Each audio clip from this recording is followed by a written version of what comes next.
Hello students, welcome to Chaturvedi classes. बेटा हम लोग पढ़ेंगे हमारे क्लास 8 के चैप्टर अंडरस्टैंडिंग क्वाड्रिलेटरल की एक्सरसाइज 3.3 का एक और क्वेश्चन, जो क्वेश्चन नंबर 4 है। क्वेश्चन नंबर 4 बहुत ही इजी क्वेश्चन है, बस आप उसको ध्यान से समझ लो और 2 मिनट में वो हो जाएगा। क्वेश्चन में क्या लिखा हुआ है बेटा कि draw a rough figure of a quadrilateral that is not a parallelogram but has exactly two opposite angles of equal measure। Question समझ में आ गया बेटा कि हमको एक ऐसा क्वाड्रिलेटरल बनाना है जिसकी अपोजिट एंगल्स इक्वल तो हों पर वो पैरेललोग्राम ना हो। समझ में आया? अब आपको यहाँ पे क्या सोचना पड़ेगा कि यहाँ पे हम कौन कौन से फिगर्स ले सकते हैं और कौन से नहीं ले सकते, क्योंकि जब आपने क्वाड्रिलेटरल पढ़ा था तो आपने टाइप्स ऑफ क्वाड्रिलेटरल में कितने सारे क्वाड्रिलेटरल पढ़ लिए थे? 6 टाइप्स के पढ़े थे। 6 टाइप में आपने ये देखा था कि हमारे पास में एक तो रेक्टेंगल होता है, एक आपके पास में ये आपने पढ़ा था कि एक स्क्वायर होता है, ठीक है। फिर उसके बाद में आपने क्या पढ़ा था? इसके बाद आपने पढ़ा कि हमारे पास में रोम्बस होता है, ठीक है। अभी उसके बाद आपने पढ़ा था पैरेललोग्राम होता है, ओके। उसके बाद आपने पढ़ा ट्रेपेजियम होता है एंड लास्ट वन था अपने पास में काइट, ओके।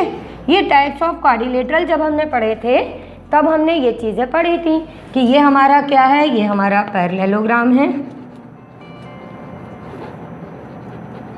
ये हमारे पास में रेक्टेंगल।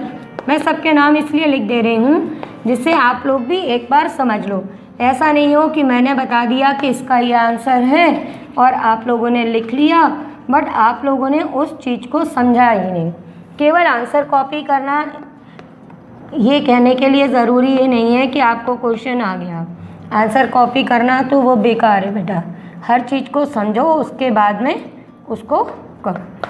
तो देखो, तुमको टाइप्स ऑफ क्वाड्रिलेटरल पता था कि पैरेललोग्राम, रेक्टेंगल, स्क्वायर, रोम्बस, ठीक है, ट्रेपेजियम एंड काइट होते हैं।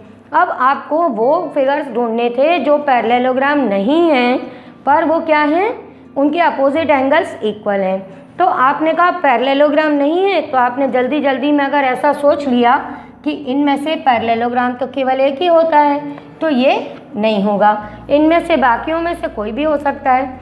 तो वो आपका सोचना ठीक है, पर आप थोड़ा सा इसको आगे बढ़ाओ, इसको आगे बढ़ाओ इन द सेंस कि ये देखो कि ये जो बाकी के फिगर्स हैं क्या ये भी पैरेललोग्राम तो नहीं है।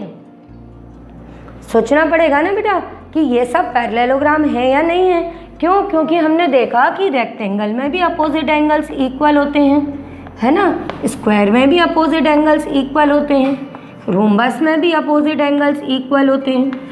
यहाँ पे हमको वो फिगर ढूंढना था जिसके अपोजिट एंगल्स इक्वल हो। अब हमने देखा कि यहाँ पर इन सभी के अपोजिट एंगल्स इक्वल हैं, फिर यहाँ देखा तो इसके भी अपोजिट एंगल्स इक्वल हैं, पर ट्रेपेजियम में हमको नहीं पता चला कि अपोजिट एंगल्स इक्वल हैं। क्यों? क्योंकि यहाँ पे ये ऑब्ट्यूज एंगल है और ये हमारा एक्यूट एंगल है। ये ऑब्ट्यूज एंगल है, ये एक्यूट एंगल है। तो हमने देखा कि ट्रेपेजियम में अपोजिट एंगल्स इक्वल नहीं हैं, तो ये भी हमारे इस क्वेश्चन के लिए डिस्क्वालीफाई हो गया। अब आ रही है अपने पास में कंफ्यूजन इन चारों के साथ में कि इन 4 में से ऐसा कौन सा फिगर हम चूज कर लें जो हमारा पैरेललोग्राम ना हो पर अपोजिट एंगल्स इक्वल हो। अब इन चारों में ही अपने पास में अपोजिट एंगल्स इक्वल थे। तो अब जो चीज़ मैं कह रही थी कि हमको ये पता करना है कि क्या ये हमारा पैरेललोग्राम है। तो देखो, आपको ये मालूम है पैरेललोग्राम की बेसिक प्रॉपर्टी क्या होती है, वो ये होती है कि इसकी pair of opposite sides parallel होती हैं। ये इसके पैरेलल होता है और ये इसके। तो रेक्टेंगल में भी तो बेटा ये साइड इसके पैरेलल और ये साइड इसके पैरेलल होती है। सेम चीज़ यहाँ पर है। इसके बाद इसमें भी यही चीज़ हो रही है अपने पास में कि ये पैरेलल है, पर अगर इनमें तीनों में ही पैरेलल है तो ये भी तो फिर बेसिकली क्या हो गए बेटा, पैरेललोग्राम। तो इसलिए ये तीनों भी हमारे पैरेललोग्राम हो गए। तो इस क्वेश्चन के अकॉर्डिंग ये वो क्वाड्रिलेटरल्स हो गए जो अपोजिट एंगल तो इक्वल हैं पर ये पैरेललोग्राम है। तो इसलिए इस पर्टिकुलर क्वेश्चन में हमारा आंसर क्या होगा बेटा, काइट।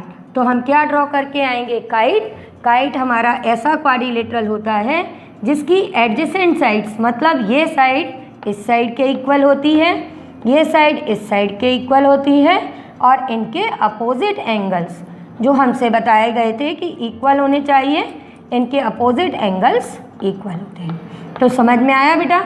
इस क्वेश्चन का आंसर हमको क्या लिखना है, काइट, क्योंकि ये सभी बाकी के जितने भी फिगर्स थे अपने फर्स्ट वाले parallelogram, rectangle, square and rhombus, ये सभी हमारे पैरेललोग्राम हैं और ट्रेपेजियम में अपोजिट एंगल्स इक्वल नहीं हैं, इसलिए इस क्वेश्चन का आंसर काइट है। आपको समझ में आया। अभी भी कोई डाउट हो तो बेटा आप मुझे व्हाट्सएप कर सकते हो, वीडियो के एंड में मेरे नंबर्स भी हैं। ठीक है बच्चों।